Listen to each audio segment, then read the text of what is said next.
Sa totoo lang ay nagdadalawang isip talaga akong ibahagi sa programa ninyo ang kwento ko dahil aaminin ko sa inyo na masyadong mabigat yon sa dibdib ko.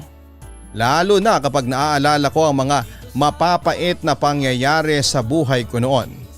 Pero may nagpayo sa akin na huwag daw akong matakot na ikwento ang buhay ko sa ibang tao dahil ayon sa mga nakakakilala sa akin ay kapupulutan daw ng aral ang aking kwento.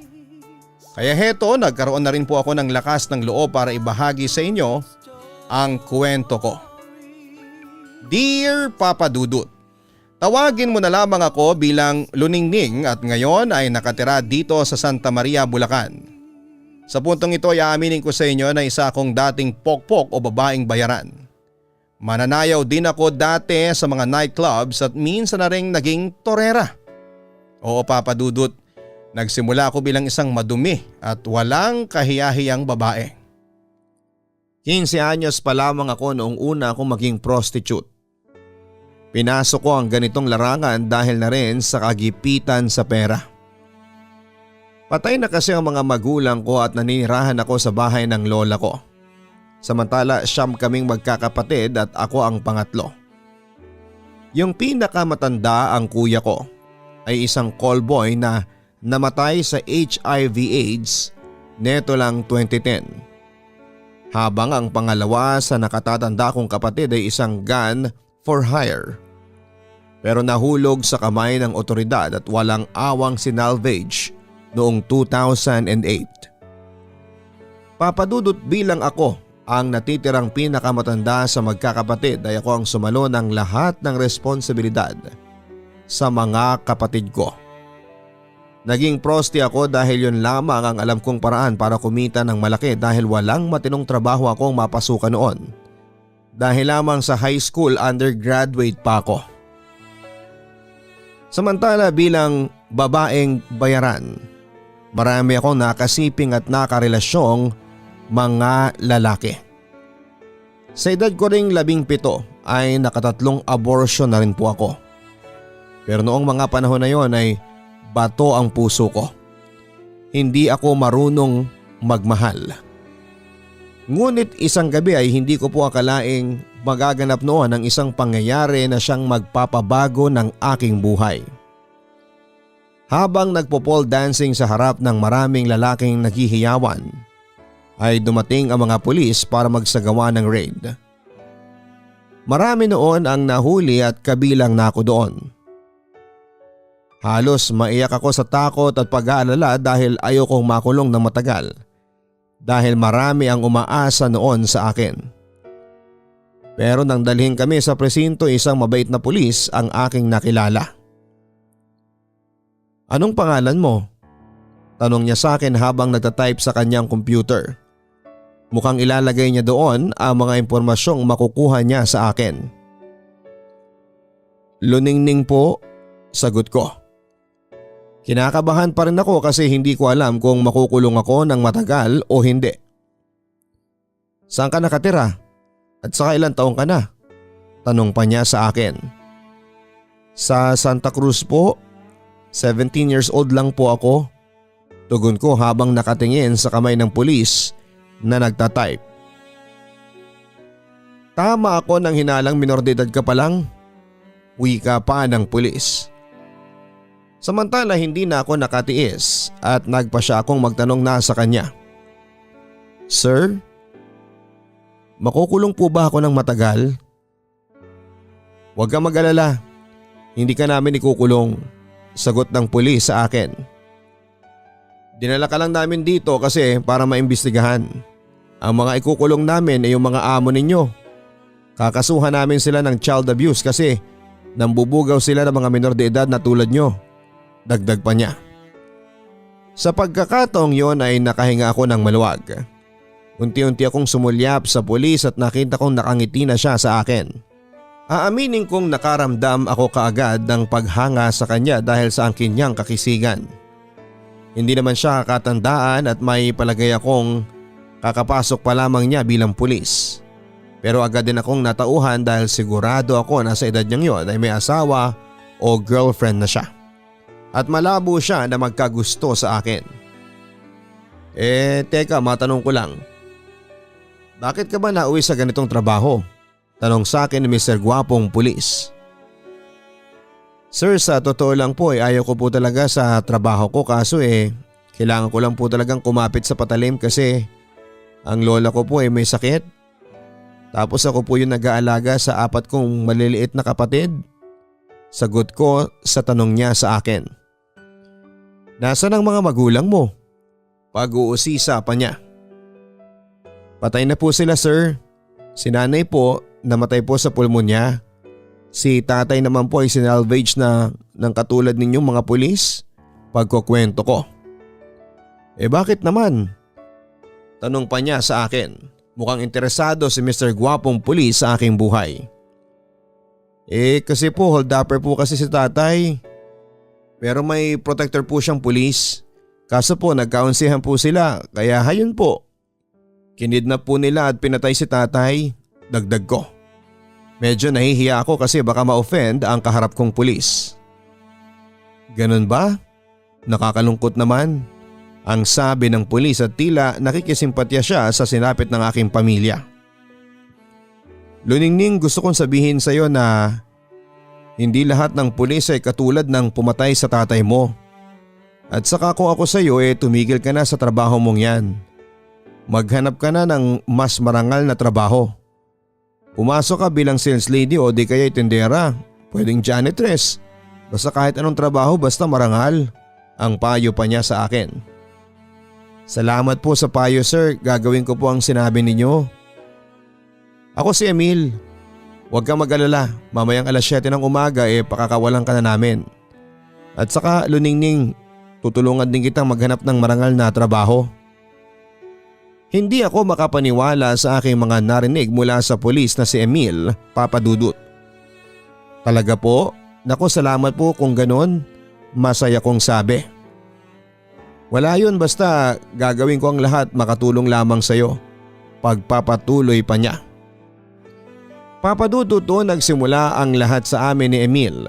Pagkatapos kong mapalaya noon sa presinto ay tinupad ni Emil ang pinangako niya sa akin. Napasok po ako bilang isang sales lady sa isang malaking tindahan ng sapatos. At sa awa ng Diyos ay naging maayos naman ang pakikitungo sa akin ng aking amo at maayos din ang natatanggap kong sahod sa kanila. At yun na nga, nakapagbagong buhay na ako. Sa kabilang banda ay madalas akong dalawin ni Emil sa tindahan. Hinahatid sundo niya ako gamit ang kanyang motorsiklo. At dahil sa mabait siyang lalaki at palakaibigan ay naging magkaibigan kami. Hanggang sa nahulog na nga ang loob ko sa kanya. Oo, Papa Dudut. Si Emil ang kauna-unahang lalaking minahal ko pero hindi ko magawang ipakita sa kanya ang nararamdaman ko kasi nalaman ko noon na may sarili na palang pamilya si Emil. Pero isang gabi, hinatid ako ni Emil sa aking bahay pagkatapos ng trabaho. Masaya akong nagpaalam ngunit pinigilan niya ako. Bakit Emil? Tanong ko sa kanya. Huminga ng malalim si Emil bago nagsalita. Mahal kita, Luningning.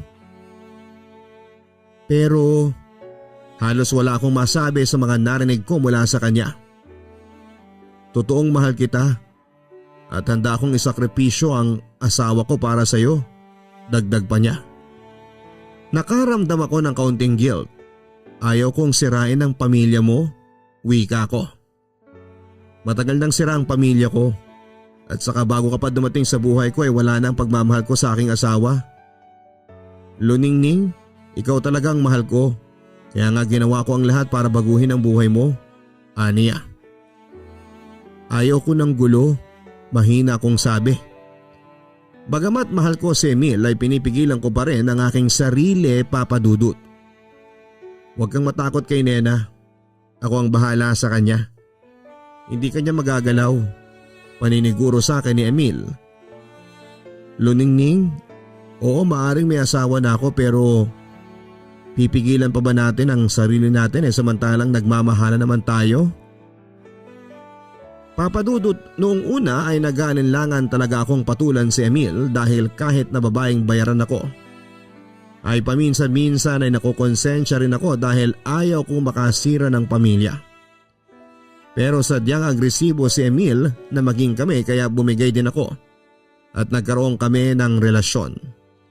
Sa madaling salita ay naging kabit niya ako. Samantala nagpa siya kaming dalawa na manirahan sa isang bubong. Nangupahan kami sa malit na bahay na katabi lamang ng aking bahay at doon ay namuhay kami ni Emil na parang tunay na mag-asawa.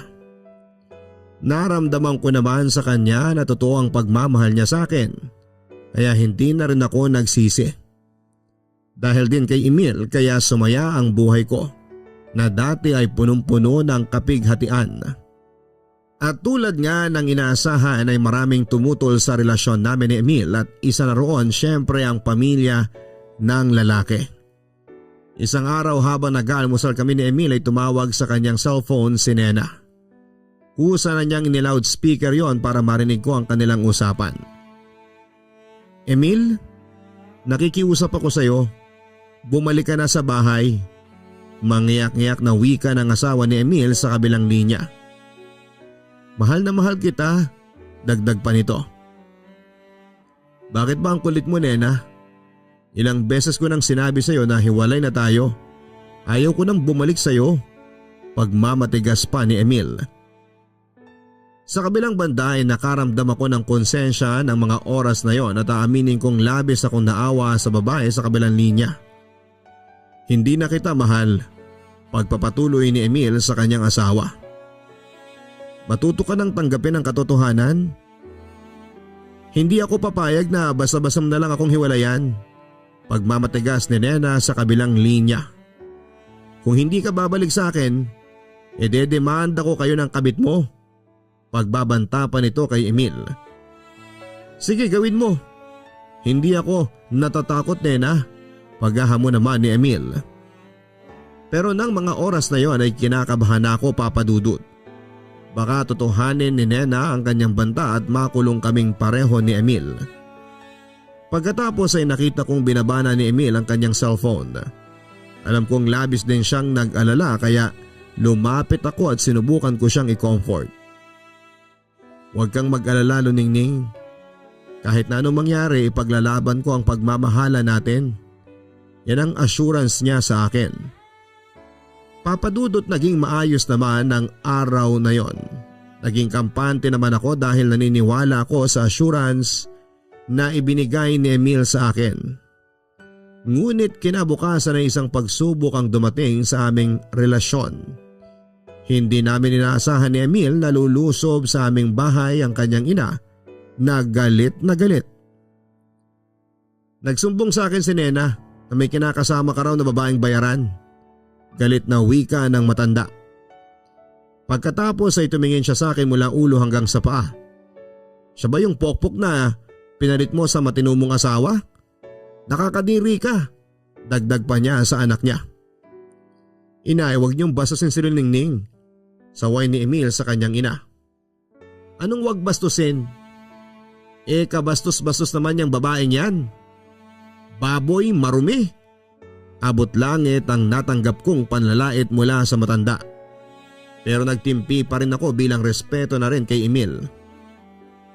Mahal ko po siya at wala na kayong magagawa pa. Pagmamatigas pa ni Emil. Baliw ka na, anak, sigaw ng kanyang ina. Ano bang pinakain sa'yo ng babaeng yan at pinatulan mo yan? Bakit? Ginto ba ang ano yan? Emil, ang tanga-tanga mo. Umalis na kayo, inay. Galit na utos ni Emil sa kanyang ina. At sino ka naman para paalisin mo ako, Emil, ha? Kahit na pamamahay mo pa ito ay wala ka pa rin karapatan na paalisin mo ako kasi ako ang nanay mo. Pagkatapos ay bumaling sa akin ang matanda at galit na lumapit sa akin. Hayop kang babae ka? Salot ka sa mga buhay namin? Pagkatapos noon ay nagpakawala siya ng mga mabibigat na sampal sa aking mukha. Hindi pa siya nakontento at sinabunutan pa niya ako. Halos magmakaawa ko sa ina ni Emil dahil sa sobrang sakit pero nanatiling bingi ang matanda. Buti na lamang at agad na sumaklolo si Emil at pinigilan niya ang kanyang ina sa pananakit sa akin. Ano ba, Emil? Huwag mo akong pigilan. Pumapalag na utos ng matanda sa kanyang anak. Sa pagkakataong yon ay nawala na lang tuluyan ang pasensya ni Emil sa kanyang ina. Kaya isang malakas na sampal ang inabot ng matanda mula sa kanyang anak. Lumayas kayo sa pamamahay ko. Layas!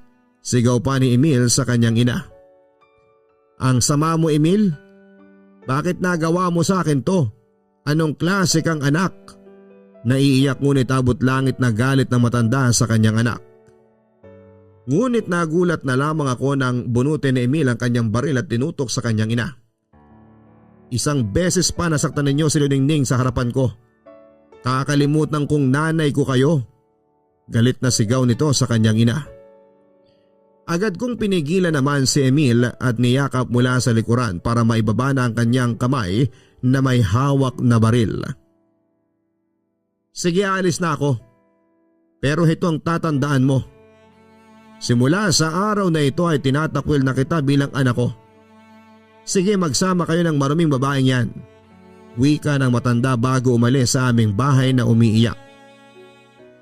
Papadudot, alam kong sa puntong ito ay maraming magagalit sa akin, lalo na ang mga ilaw ng tahanan na nakikinig sa inyo. Oo, dahil sa akin nasira ang pamilya ni Emil. Dahil sa akin ay nagkahiwalay silang mag-asawa. Dahil sa akin ay nawala ng ama ang mga anak ni Emil. Pero nangyari ang mga iyon nang dahil sa pag-ibig, Papadudot. Nagmamahalan kami ni Emil at ng mga panahong yon ay walang makakapigil sa aming dalawa. Papadudot, mahirap ang maging prostitute. Palagi kang huhusgahan ng mga taong nakakakita sa iyo. Nariyan ang pararatangan kang madumi, hayop, demonyo, kalapating mababang lipad at kung ano-ano pa.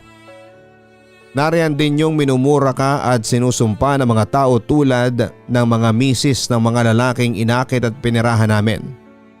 Pero sanayan lang yan. Pakapala na lamang ng mukha. At yon ang ginawa ko sa harap ng asawa, pamilya at kaanak ni Emil. Hindi ko pa rin kasi sinuko noon ang pagmamahal ko kay Emil. At nagpatuloy kami sa pagsasama sa iisang bubong. Hindi rin ako noon natinag sa mga pagbabanta ng asawa ni Emil at sa halip ay binaliwala ko lamang yon. Yon ang pagkakamali ko, Papadudot. Dahil isang araw ay hindi ko akalain na may magaganap palang malagim na pangyayari sa aking buhay. Kaalis lamang noon ni Emil para mag-duty kaya ako lamang ang mag-isang naiwan sa bahay. At nagkataong day off ko rin sa trabaho kaya naglinis lamang ako ng buong bahay. Samantala habang ako'y naglalaba ay narinig kong may kumatok sa aming pinto. Sigurado akong hindi yon si Emil pero nagpasya pa rin akong buksan ang pinto para alamin kung sino ang aking bisita. Pero laking gulat ko nang tumambad sa akin ang asawa ni Emil na si Nena. Kasama niyang isang lalaking napakapamilyar sa akin. Nanlaki ang mga mata ko sa pagkagulat dahil hindi ko ina-expect na muli kaming magkikita ng ex-boyfriend kong si Oka. At hindi ko alam kung bakit sila magkasama ng asawa ni Emil. Anong kailangan mo sa akin? Tanong ko kay Nena. At bakit kasama mo si Oka? Hindi ba ex-boyfriend mo si Oka? Nakangising tanong niya sa akin. Magkakilala kayong dalawa? At saka bakit kayo nandito? Wala akong panahon sa inyo. Ang sabi ko habang anyong isasara na ang pinto. Ngunit pinigilan ito ni Oka. Luningning, paalisin mo agad kami? Hindi mo man lang kami patutuloyin sa loob? Nangaasar na sabi pa ng ex-boyfriend ko. Ano ba kasi ang pinunta nyo rito? Tanong ko habang nauubusan na ng pasensya. Suplada ka pa rin hanggang ngayon ah. Teka, hindi dapat nagsusuplada sa lalaki ang katulad mo. Kasi kung magsusuplada siya wala siyang kliyente. Kapag wala siyang kliyente, wala siyang pera. Kapag wala siyang pera, wala siyang lalamunin. Kapag wala siyang lalamunin, mamamatay siya. Pangaasar ni Oka na tila binabalikan niya ang aking nakaraan. Sinasayang ninyo ang oras ko. Galit na ako noon ngunit agad akong tinulak ng lalaki papasok sa bahay. Sumabay din si Nena at sinara ang pinto pagkapasok nila. Lumayas kayong dalawa sa pamamahay namin ni Emil, utos ko. Kung hindi tatawag ako ng mga pulis. Ngunit nagpatuloy lamang si Oka sa pangaasar sa akin. Bakit ka ba makatrato sa akin ha? Parang hindi tayo nagkaroon ng relasyon dati. Pagkatapos nun ay hinawakan niya ang pareho kong braso. Nagpapalag ako habang nakikita kong nakangisi lamang si Nena. Nanonood sa mga susunod na mangyayari. Ano ba Oka, bitawan mo ako? Utos ko. Pero sa halip na bitawan ako ay pinaghalikan ako ng manya kong ex-boyfriend sa leeg. Halos ubusin ko ang lahat ng lakas ko sa kakapalag. Ngunit sadyang malalakas sa mga braso ni Oka. Gusto kong ibalik ang relasyon natin dati. Aniya at pangisi-ngisi. Alam kong may binabalak na siyang masama laban sa akin. Dati yun Oka, pero alam mo ba? Sa tuwing naaalala ko na naging karelasyon kita ay nasusuka ako. Hindi kita masikmura sa totoo lang. Sabi ko sabay dura sa mukha ni Oka na siya namang kinagalit niya. Isang malakas na sampalang ibinigay niya sa akin pagkatapos pwersahan niya akong dinala sa kwarto. At kahit na nagmamakaawa na ako kay Oka na tigilan na niya ang kanyang masamang binabalak sa akin ay nanatiling bingi ang lalaki at tinuloy niya ang paglalapastangan sa aking pagkababae. Pwede bang kunin ang serbisyo mo? Paligayahin mo ako. Namamanyak na sabi ni Oka sa akin at pumalag lamang ako. Ngunit lalo akong nagulat nang makita kong sumunod pala sa amin si Nena. At kailan ka pa pumalag halo ningning? Sa pagkakaalam ko okay lang sa mga katulad mo ang bastusin ng mga lalaki. Ang sabi pa niya sa akin bago muling bumaling kay Oka. Sige Oka, gahasain mo na ang babaeng yan. Babuyin mo, total naman matagal ng babo yan. Yan nga lang, huwag mong kalimutang gumamit ng alam mo na. Baka kasi may AIDS yan o STD at mahawa ka pa. Huwag kang mag-alala Nena. Kilala ko itong si Luningning. Ligtas ako sa kanya. Ang wika naman ni Oka bago muling bumaling sa akin at patuloy na nilapastangan ang aking pagkababae. Wala akong nagawa kahit na buong lakas akong pumalag. Sa huli ay muli niya akong naangkin ng labag sa aking kalooban. Papadudot, hindi ko alam kung karma bang may tuturing ang nangyari sa akin. Basta ng mga panahon na yun ay wala akong ginawa kundi ang mag-iiyak dahil sa walang awang nilapastangan ng pagkatao ko. Kumbaga baboy na nga ang pagkababae ko ay binaboy pa ulit ako. Masakit yon para sa akin pero wala akong nagawa dahil ako rin naman ang pulot dulo ng lahat. Papadudod simula ng insidenteng yon ay nagsidatingan na ang mga problema sa relasyon namin ni Emil. At isa na roon ang pagkakabuntis ko bunga ng panggagahasa sa akin. Natatakot akong aminin nung una pero dahil sa naging obvious na ang paglaki ng aking tiyan ay nagpasya na akong aminin kay Emil ang katotohanan. Emil, buntis ako, pag-amin ko sa kanya. Talaga? Magkakaanak na tayo? Hindi makapaniwala si Emil ng mga oras na yon. Baka sa kanyang mukhang labis na kasiyahan. Ngunit agad ko yung pinutol. Hindi mo anak ang dinadala ko ngayon? Pagtatapat ko.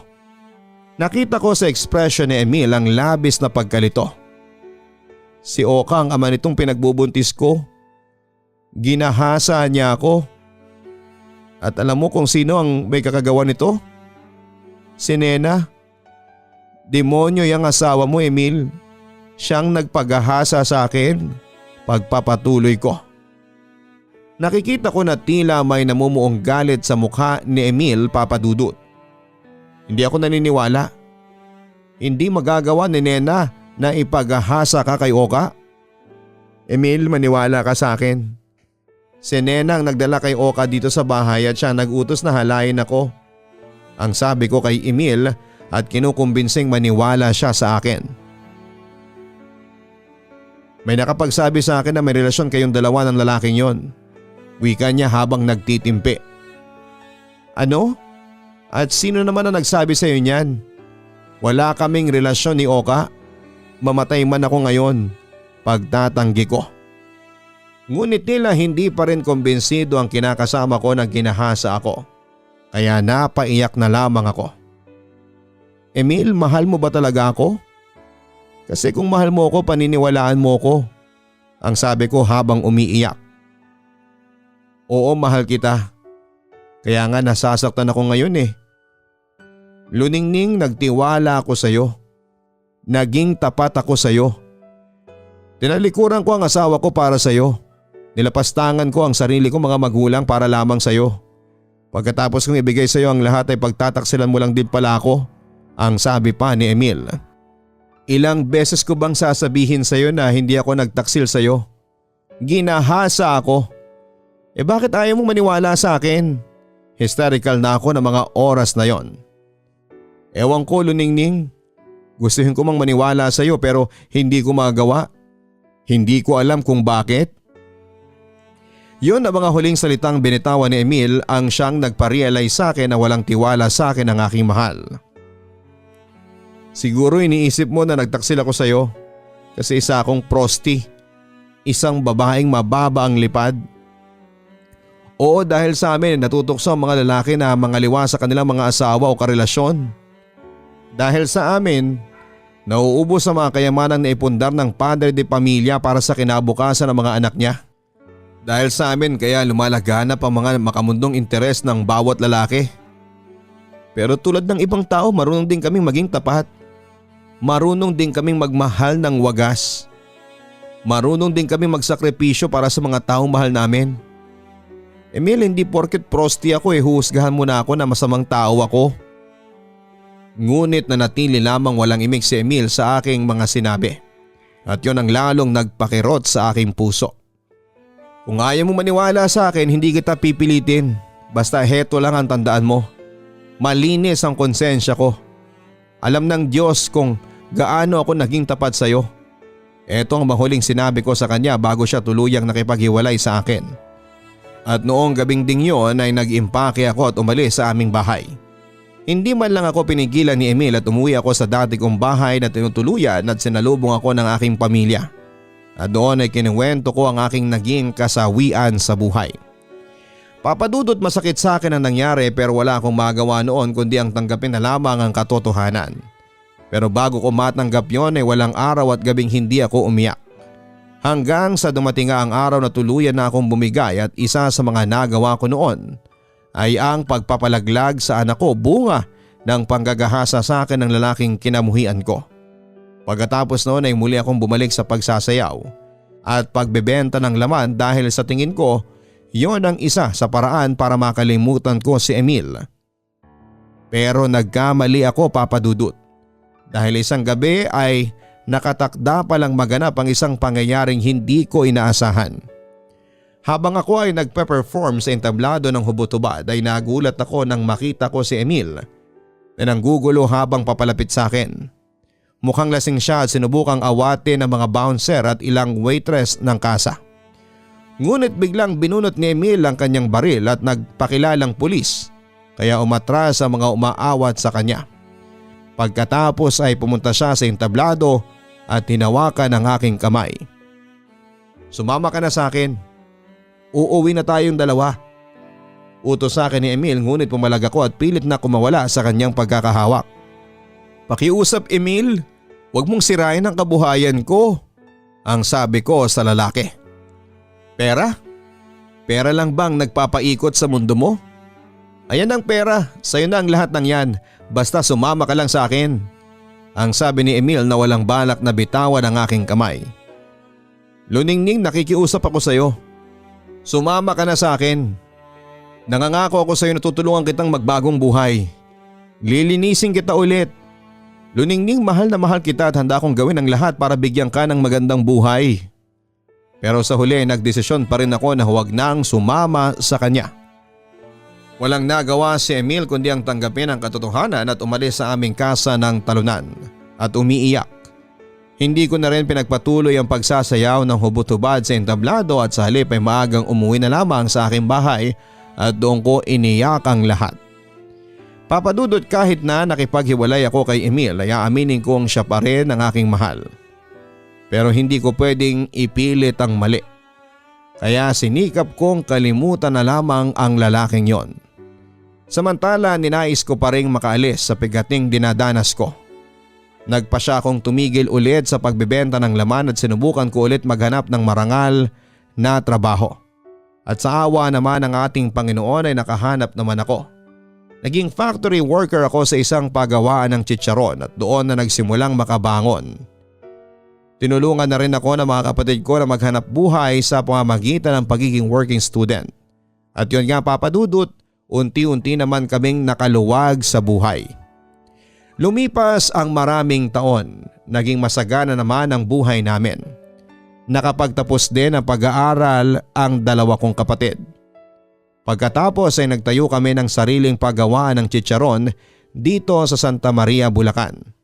Nagsimula kami sa pakonti-konti hanggang sa unti-unting nakilala ang aming chicharon at dumami ang mga orders. At nitong 2018 lamang ay nakabili kami ng lupa at doon na namin tinayo ang aming chicharon factory. Sa maraming taon na lumipas ay nag-focus na lamang kaming magkakapatid sa aming negosyo. Hindi na rin ako nag-asawa pa. At nakalimutan ko na rin noon si Emil kaya hindi na ako umasa na magkikita pa kami. Pero nagulat na lamang ako na isang araw ay bumungad sa akin si Emil para mag-deliver ng in-order naming kilo-kilong pork skin. Luningning? Hindi rin makapaniwala si Emil nang makita ako.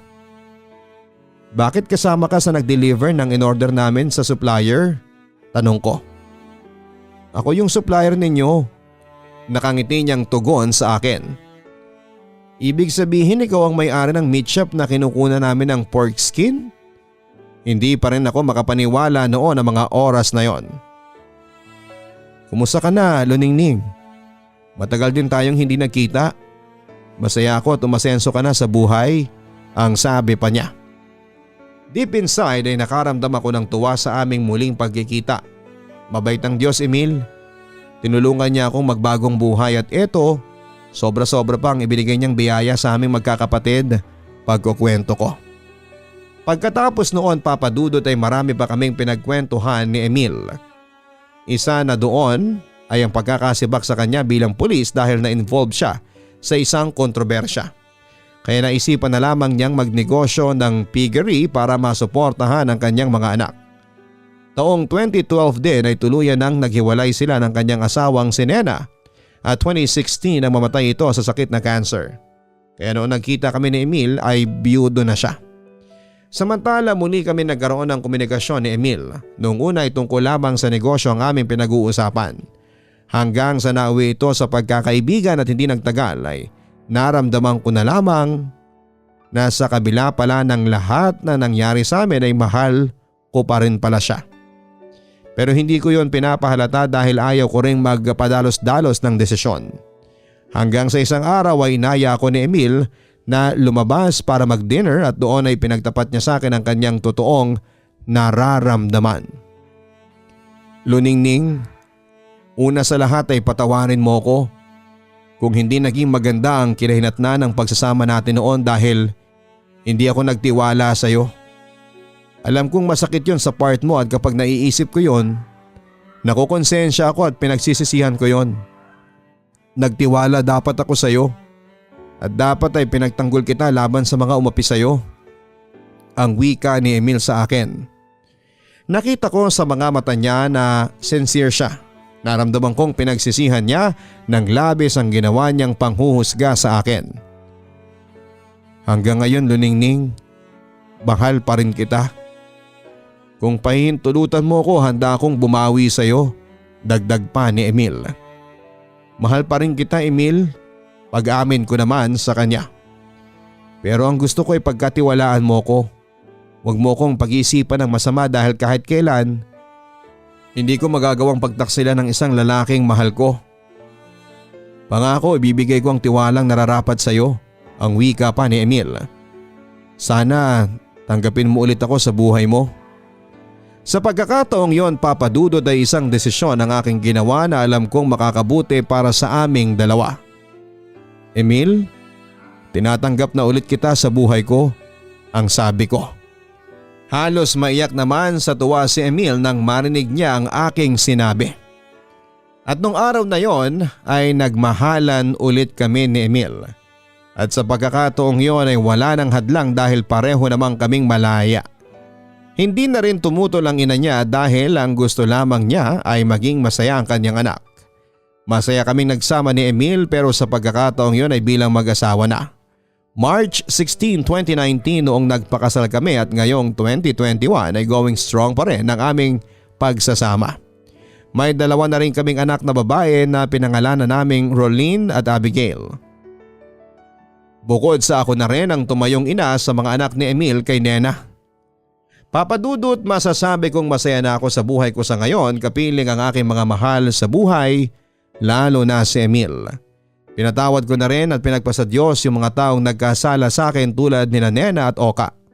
Hindi man naging maganda ang simula ng aking buhay pero napatunayan kong mahal pa rin ako ng Diyos. At ibinigay niya sa akin ang mga taong magliligtas sa akin sa kadiliman. Papadudot, bagamat nagdadalawang isip ako noong una na ibahagi sa inyo ang aking kwento, pero nagkaroon na rin po ako ng lakas ng loob na ibahagi ang aking buhay para sa mga babaeng katulad ko ng dinanas. Kung ikaw ay nalulugmok sa iyong masalimuot na buhay, manalangin ka sa Panginoon. Magbalik loob ka sa Kanya at huwag kang matakot na gumawa ng paraan para makatakas sa madilim na sandali ng iyong buhay.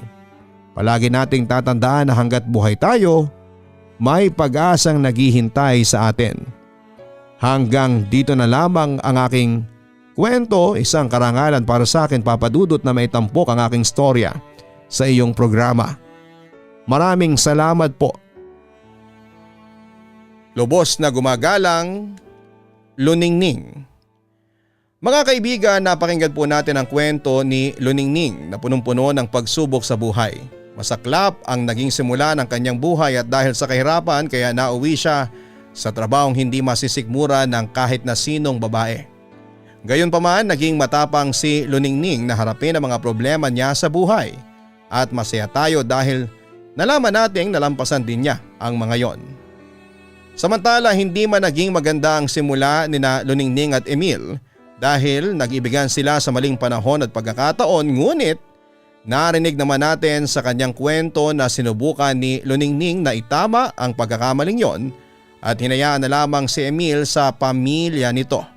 Pero sadyang mapaglaro ang tadhana at gumawa ito ng paraan para magkabalikan sina Luningning at Emil. At sa pagkakataong ito, nasa right time and place na silang dalawa. Kaya ang ending, masaya na sila ngayon sa kanilang buhay bilang legal na mag-asawa. Take chances, make mistakes. That's how you grow. Yan po ang lagi nating iisipin. Ang bawat sakit na iyong nararamdaman, nagiging pundasyon yan para tunay na maging matatag. And you have to fail in order to practice being brave. At palagi nating tatandaan na never judge someone on their past because they are no longer at that stage in their life. At kung may mga taong manghuhusga sa iyo, hayaan mo lamang sila. Hindi mo naman obligasyon na ipaliwanag sa kanila kung ano ka talaga. Ako po si Papadudot, huwag kalimutan na mag-like, share and subscribe. Maraming salamat po. Ang buhay ay mahiwaga, laging may lungkot at saya. Sa Papadudot Stories, laging may karamay ka.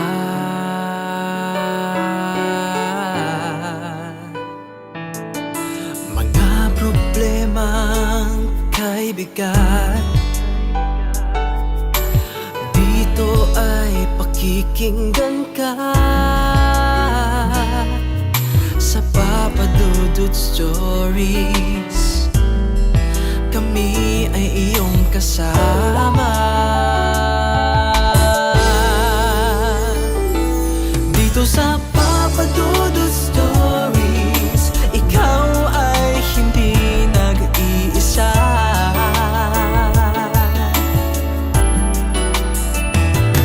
Dito sa Papadudot Stories, may nagmamahal sa'yo.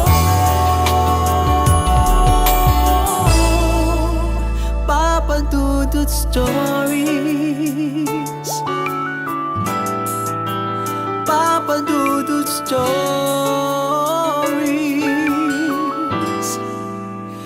Papa Dudut Stories.